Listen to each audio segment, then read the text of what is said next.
Super Docteur, c'est le podcast des médecins généralistes. Le podcast qui vous transmet les recommandations de bonnes pratiques et les résultats des grandes études qui vont changer vos habitudes. Super Docteur, c'est la découverte de méthodes de soins innovantes et des interviews de soignants inspirants qui boosteront votre motivation. Un contenu court et pratique chaque semaine pour tous les médecins. Bonjour à tous et bienvenue dans Super Docteur. Aujourd'hui, nous abordons un sujet aussi passionnant qu'essentiel pour notre pratique quotidienne, l'observation naturelle du cycle féminin. Apprendre à écouter et à interpréter les signes du corps est en effet une compétence précieuse, que ce soit pour accompagner nos patientes dans leur santé gynécologique, leur projet de grossesse ou leur choix contraceptif. Pour en parler, j'ai le plaisir d'accueillir Marion Vallée, sage-femme qui s'est spécialisée dans l'enseignement et l'accompagnement des méthodes d'observation du cycle. Forte de son expérience clinique et de sa vision globale de la santé féminine, elle nous partagera les nombreux bénéfices de ces méthodes. Dans cet épisode, nous verrons ensemble comment l'observation du cycle peut aider à mieux comprendre la physiologie féminine, offrir un appui précieux au diagnostic des troubles hormonaux, constituer une alternative efficace aux contraceptions classiques et optimiser les chances de conception pour les couples en désir d'enfant. Un échange concret, pratique, qui vous donnera, je l'espère, de nouveaux outils pour enrichir vos consultations et renforcer l'autonomie de vos patientes. Bonjour Marion. Bonjour Mathieu. Merci beaucoup d'avoir accepté mon invitation. Marion, tu proposes l'observation du cycle comme un outil de connaissance fine de la physiologie féminine. Concrètement, quels sont les principaux signes que les femmes peuvent observer chez elles pour se situer et connaître leur cycle, s'il te plaît ? Alors en fait, il y a deux principaux signes. Enfin, il y a un signe qui est complètement naturel et un signe que la femme va pouvoir mesurer à l'aide d'un thermomètre. Et là, vous allez vous penser peut-être aux bonnes vieilles courbes de température que vous aviez dont vous aviez probablement entendu parler dans vos études médicales.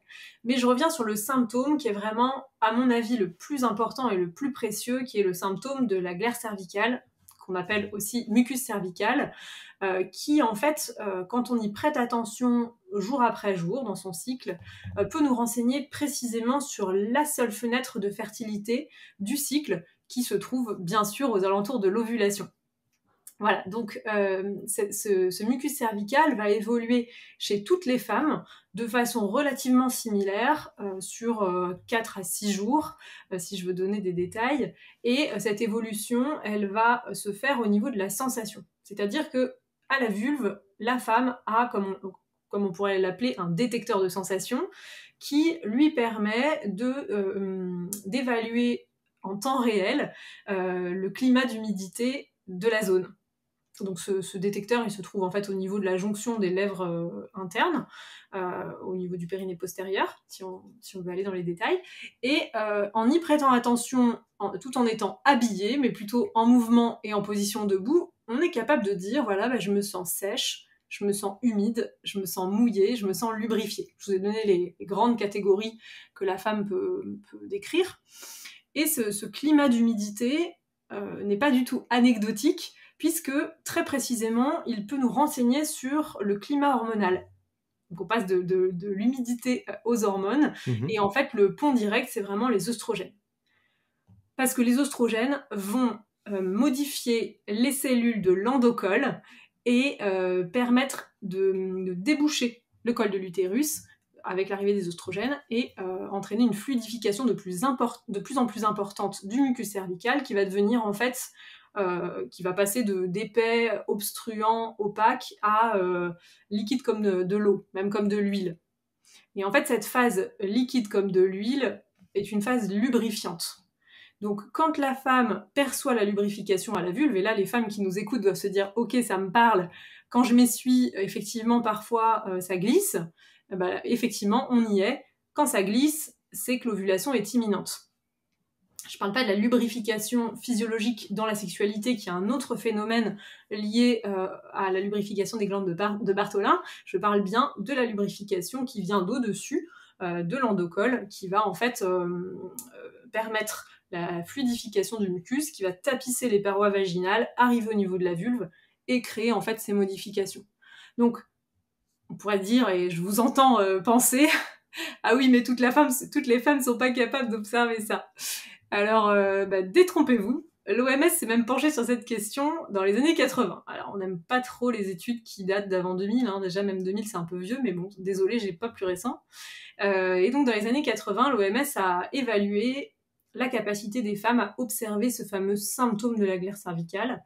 Et bonne nouvelle, plus de 90% des femmes sont capables de l'observer au bout du premier cycle, c'est-à-dire rapidement, quand elles ont reçu un petit enseignement sur le sujet.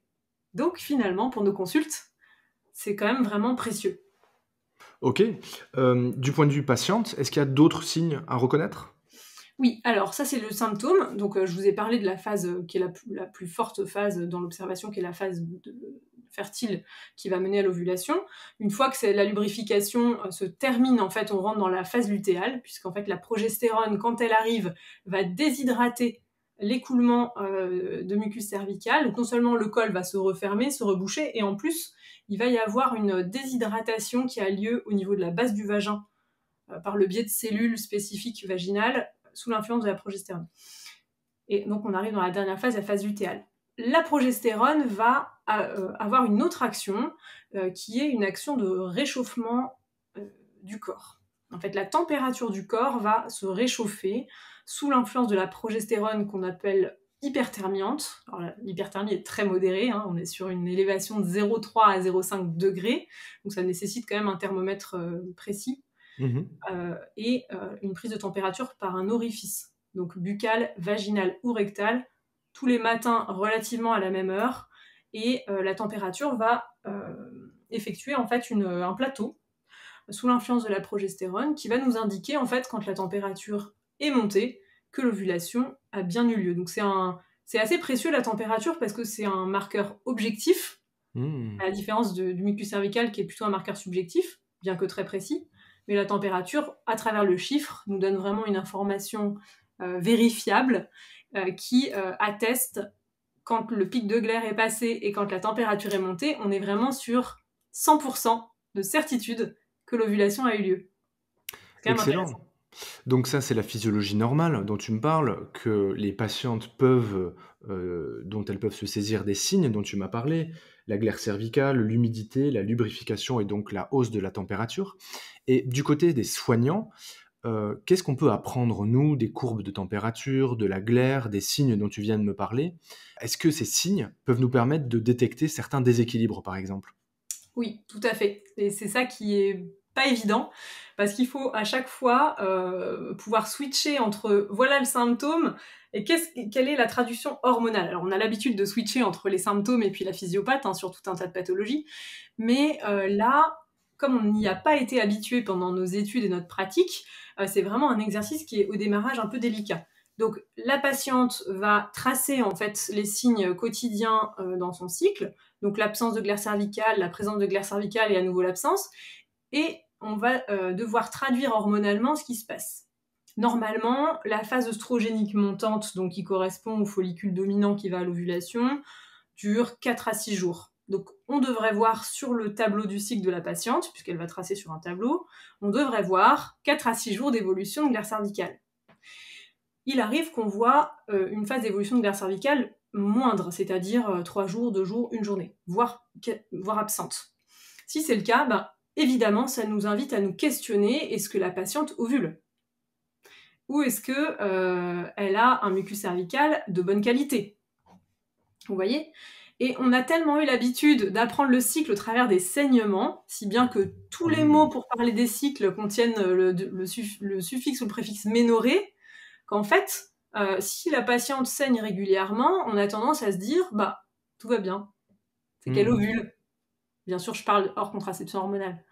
Alors qu'en fait, une étude très récente qui vient de sortir, et je te transmettrai l'étude pour qu'elle puisse être mise en commentaire, a montré que des femmes avec des cycles réguliers, parmi elles ont été suivies pendant 1 an, cycles réguliers, et parmi elles, seulement 11% des femmes ont eu des cycles ovulatoires et fertiles, c'est-à-dire 100% de cycles normaux. C'est peu en fait. Ouais. c'est bien la preuve que finalement, les saignements, si on ne s'intéresse qu'aux saignements, nous donnent une vision complètement partielle de la fertilité de la patiente. Donc vous voyez que ça va vraiment loin, et l'observation de la glaire cervicale va nous permettre de savoir ce qui se passe au niveau des hormones, donc sur les œstrogènes dans la partie évolutive, et ensuite, une fois que la lubrification est terminée, on arrive donc à la phase lutéale. La phase lutéale, elle doit durer, non pas toujours 14 jours, elle doit durer 11 à 16 jours. On sait en tout cas que si c'est moins de 11 jours, la patiente a une ovulation de mauvaise qualité, on en est sûr. Ça peut arriver de façon épisodique, mais s'il y a une récurrence, si la patiente dysovule de façon récurrente, elle est donc en déséquilibre hormonal de façon récurrente, et donc c'est toujours en faveur des œstrogènes qui vont se retrouver en fait en position de force, la progestérone étant moindre, et donc les œstrogènes, hormones de la mitose, en position de force, ça fait pas du bien dans l'organisme.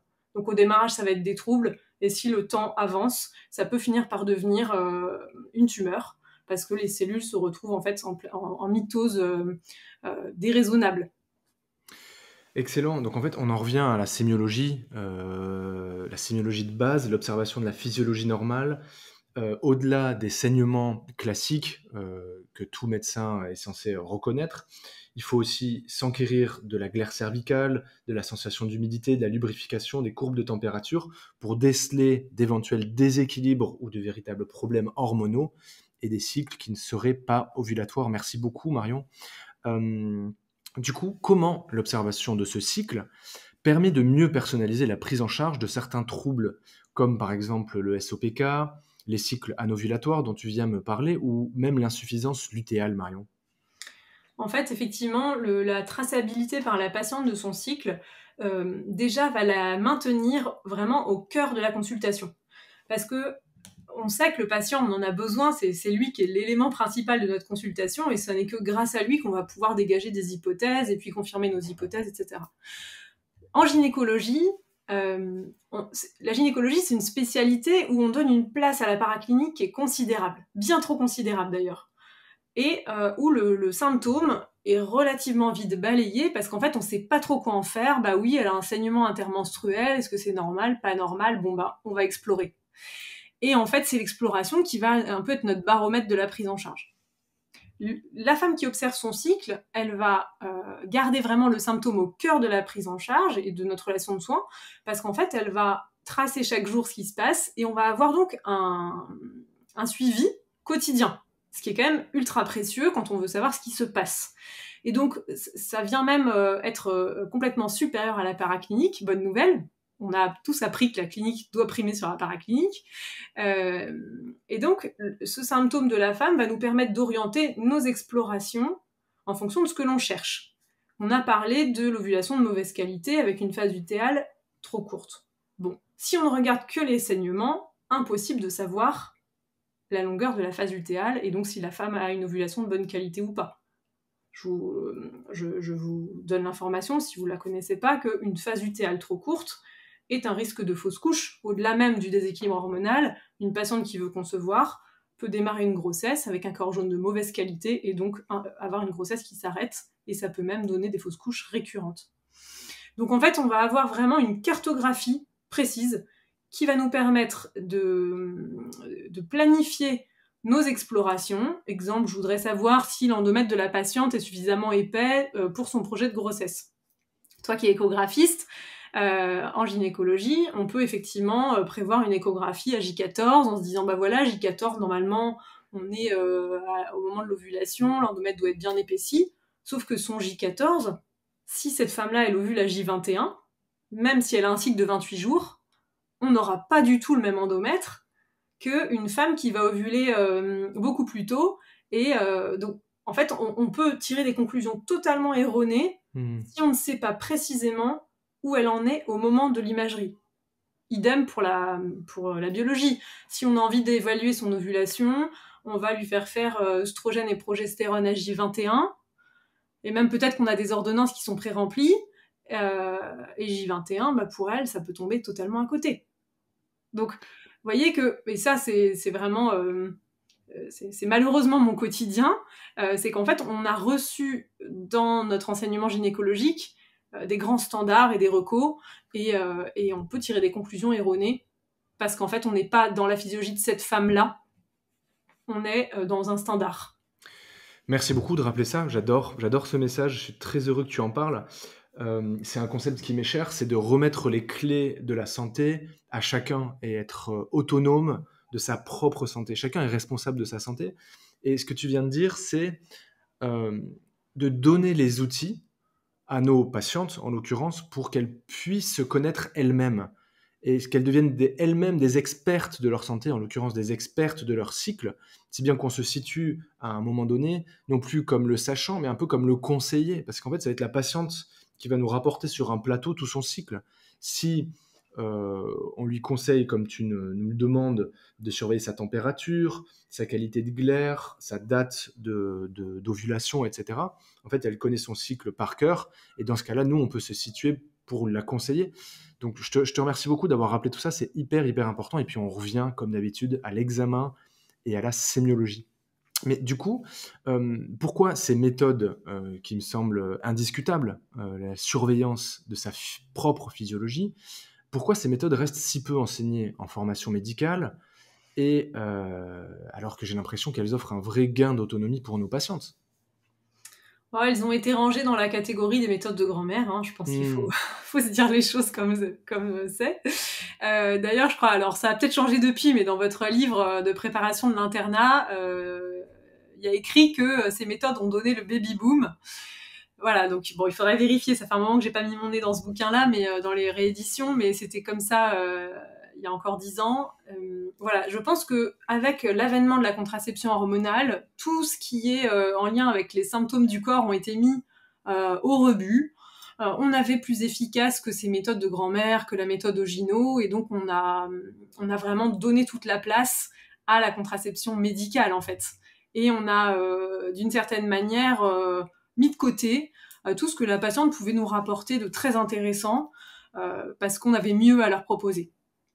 Voilà, donc je pense que ça a été perdu au fil du temps parce que ces connaissances-là, et là je parle même juste de la physiologie, au-delà de la méthode, des méthodes qui ont ensuite pris la suite, mais on a perdu cette connaissance au fil du temps, si bien qu'aujourd'hui, quand je forme des professionnels de santé et qu'elles ont 50, 55, 60 ans et qu'elles me disent « mais attends, j'hallucine, mais moi on m'a jamais appris ça, mais en fait on nous a volé un savoir ». Un jour j'ai entendu une sage-femme me dire ça, on nous a volé un savoir. Je me suis dit, mais oui, après tout, c'est vrai que ça n'aurait pas dû quitter notre enseignement universitaire et surtout que ces connaissances sont vraiment basiques. Et là, je vais faire un parallèle un peu grossier, mais on a appris quand on était enfant, quand on avait à peu près 1 an et demi, que quand on a le nez qui coule, il faut aller chercher un mouchoir, ou en tout cas demander à son parent un mouchoir. Et à un moment donné, et ça on le sait quand on est parent, l'enfant comprend que quand ça arrive au milieu de la lèvre supérieure, il faut le mouchoir, et à un moment donné on voit plus rien, et ça y est, l'enfant a compris que nez qui coule égale mouchoir, et le parent n'a pas le temps de voir que le nez coule. Bon, nous on est adultes, notre nez coule, on n'a pas besoin d'aller se mettre un doigt au fond du nez pour se dire ok, je suis bien enrhumée. Alors c'est un peu grossier, hein, veuillez m'en excuser, mais pour vous montrer à quel point l'auto-observation du nez est complètement innée. L'auto-observation de la vulve, mais ça ne fait même pas partie de nos connaissances de soignants. Alors que pourtant, je parle pas des patientes, je parle des professionnels de santé.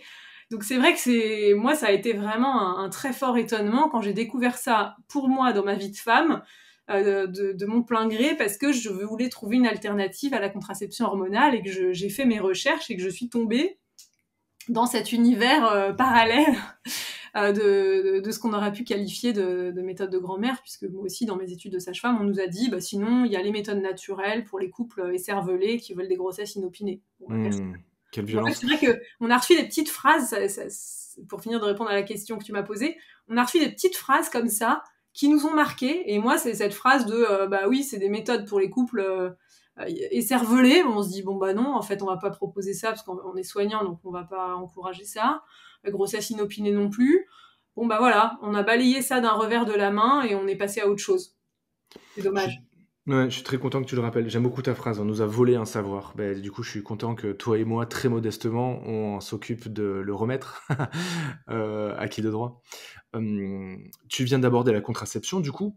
Tu évoques des méthodes symptothermiques comme étant assez efficace, voire très efficace. Je crois que c'est même reconnu par l'OMS maintenant, malgré le fait que ça soit qualifié de méthode de grand-mère. Hein, tu vas m'expliquer ça. Est-ce que tu peux m'expliquer comment ça fonctionne et pourquoi ces méthodes sont parfois mal comprises? Alors en fait, elles sont mal comprises parce qu'elles sont mal transmises. Je pense que dès lors qu'on sort du circuit classique, parce qu'on vient de dire que nous, on ne nous a pas appris, donc si on ne l'a pas appris, on n'est pas fou, on va pas l'évoquer en consultation. Et si en plus on se dit que c'est foireux, on va encore moins encourager nos patients. Mais parfois, on a des patients qui ont la tête dure et qui viennent nous voir en disant, de toute façon, moi, je veux une option naturelle, qu'est-ce que vous avez à me conseiller? Bon, vous avez rien, ok, je vais aller chercher par moi-même. Un peu dans ma démarche à moi à l'époque. En fait, que nous dit la science? Parce que avant de relancer des grandes théories, là je parlais de la physiologie, mais entre la physiologie et puis la gestion à partir de la physiologie, il y a quand même un monde. Donc que nous dit la science? Allons voir du côté de l'OMS, ensuite on parlera de ce que dit le gouvernement français. L'OMS, dans son tableau d'efficacité, a placé une de ces méthodes, donc la méthode symptothermique, dans les méthodes modernes. C'est déjà une belle avancée. Donc c'est pas si archaïque que ça. Deuxièmement, la fiabilité, et là on va parler simplement de l'usage courant, finalement il n'y a que ça qui intéresse les patients. L'usage théorique, c'est bien, mais c'est théorique. L'usage courant, c'est la vraie vie, c'est l'info qu'on devrait donner à nos patientes et nos patients. L'usage courant de la symptothermie, 98% d'efficacité. J'imagine que vous connaissez l'usage courant de la pilule, c'est 93, l'usage courant du préservatif, 85. Pour autant, on est beaucoup plus à l'aise de proposer la contraception hormonale, de prescrire des préservatifs ou de les encourager. Alors que c'est absurde. Rappelle-moi comment ça marche, cette méthode, s'il te plaît, en pratique. Comment ça marche? Donc en fait, pour avoir cette fiabilité à 98%, il faut bien sûr une formation. Et c'est là que vraiment j'insiste, on se lance pas comme ça à l'aventure en se disant allez, je me lance, hop, c'est fini, j'arrête ma pilule et puis je me débrouille. Non. En fait, il faut trouver déjà un formateur qui va transmettre la méthode de façon très carrée. Parce que effectivement, on a besoin de s'observer tous les jours, de tenir un tableau quotidien et d'appliquer les directives liées à la méthode que l'on choisit. Donc la symptothermie, on observe la glaire cervicale, la température, qu'on va consigner tous les jours dans un tableau, et ensuite on va suivre les directives de la méthode, c'est-à-dire qu'en fonction des méthodes, il y a des petites variations par rapport aux directives en lien avec la même physiologie, pour considérer qu'on est infertile, puis à nouveau infertile. Voilà, donc ça nécessite vraiment une grande rigueur, et là je pense que là-dessus il faut qu'on soit très carré avec nos patients et qu'on leur dise ok, vous avez envie de vous lancer dans une option naturelle, pourquoi pas, la fiabilité est au rendez-vous, donc c'est une bonne idée, mais par contre il va falloir que vous trouviez une formation qui est officielle, qui vous donne un outil fiable pour que vous puissiez être gestionnaire vous-même. Excellent. Donc, le but étant de ne pas avoir de rapport durant, évidemment, la période ovulatoire et de reconnaître, grâce à l'observation de sa température, de sa glaire, les périodes dans lesquelles on est fertile, c'est-à-dire l'ovulation, dans laquelle il ne faut pas avoir de rapport. Hein. C'est bien ça. Hein. Alors, sur cette période fertile, 98%, le chiffre annoncé, c'est hors rapport pendant la période fertile. On perd 0,5% d'efficacité en utilisant une méthode barrière dans cette phase-là. Moi, je préfère dire aux patientes qu'on bascule sur la fiabilité de la méthode barrière. Donc, si on utilise un préservatif masculin, un préservatif féminin, une cape cervicale, ça va pas avoir exactement la même fiabilité. Donc, si on veut être sur 98%, c'est en évitant l'éjaculation interne pendant cette phase-là. Si on veut utiliser cette phase aussi, entre guillemets, pour les relations sexuelles avec éjaculation interne, c'est la fiabilité de la méthode barrière qui va entrer en ligne de compte. Super. Et tu rappelles bien qu'il faut se former, on ne peut pas se lancer comme ça à l'aventure tout seul, il faut se former, et tu vas me donner ces ressources à la fin de l'épisode. Je ne vais pas oublier de te les demander, évidemment. On a parlé de contraception, Marion, et maintenant je te propose de prendre l'inverse dans le cadre d'un projet de grossesse. Comment, ce que tu viens de m'évoquer, comment l'observation du cycle peut-elle aider à maximiser les chances de conception ou à dépister plus rapidement une infertilité, s'il te plaît ? Oui, alors pareil, on va aller voir du côté de la science. Que dit la science? Que, en fait, des couples qui utilisent l'observation du cycle, et cette étude, elle parle même plus précisément de la symptothermie, les couples qui vont avoir des rapports ciblés, entre guillemets aussi, durant la fenêtre fertile, vont doubler leurs chances de grossesse. tout simplement parce qu'en fait, on est fertile que dans la fenêtre fertile. En dehors de cette fenêtre-là, on ne peut pas être fertile. Donc, s'il vous plaît, ne dites pas au couple « ayez des rapports comme ça », ou alors « ayez des rapports tous les 2 jours », comme on entend beaucoup malheureusement encore aujourd'hui.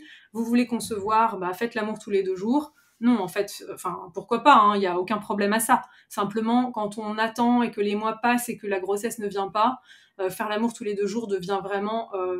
ça devient une prescription médicale, une forte contrainte. Et pour le couple, ça détériore parfois la relation, avec des troubles de l'érection chez l'homme, des troubles du désir, du plaisir, vraiment des problématiques conséquentes. Donc, non, ne donnons pas ces conseils-là. La seule période fertile, c'est la période de glaire cervicale. On peut même conseiller au couple de plutôt viser, entre guillemets, la lubrification, parce que c'est là qu'on est tout proche de l'ovulation. Et donc le seul signe de la lubrification, qui est relativement facilement détectable par les femmes, est un signe très suffisant. Et donc on peut doubler ses chances de grossesse. Dans l'étude que je vous mentionne, au bout de 9 mois, si on a visé la fenêtre fertile tous les mois, à peu près, 90% des couples ont commencé une grossesse, versus 2 ans pour les couples qui ont des relations sexuelles de façon aléatoire. Très bien, Marion, je te remercie beaucoup. Alors, on en a déjà parlé tous les deux. Je vais te poser mon avant-dernière question. Certains praticiens restent tout de même sceptiques face à ces approches. Tu l'as rappelé, on est des prescripteurs de pilules, on est dans le paramédical, on est dans la prescription.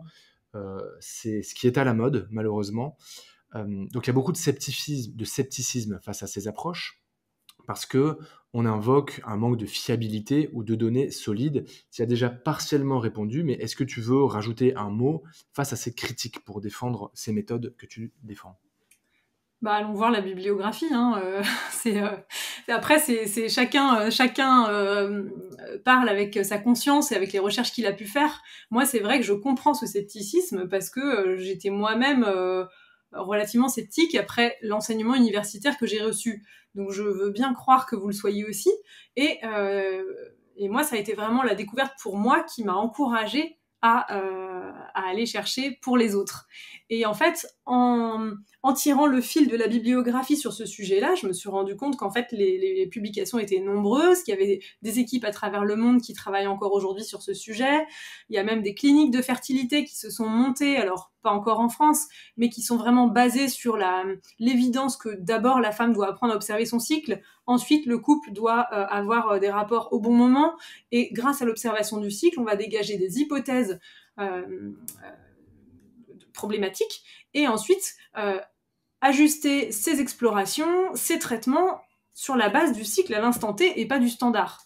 Et bonne nouvelle, et là c'est un papier qui est sorti ce mois-ci, au mois d'avril, qui vient d'être publié, quand on a une médecine de restauration de la fertilité, chez des couples qui sont dans cette étude tous infertiles, on arrive à 37% de grossesse.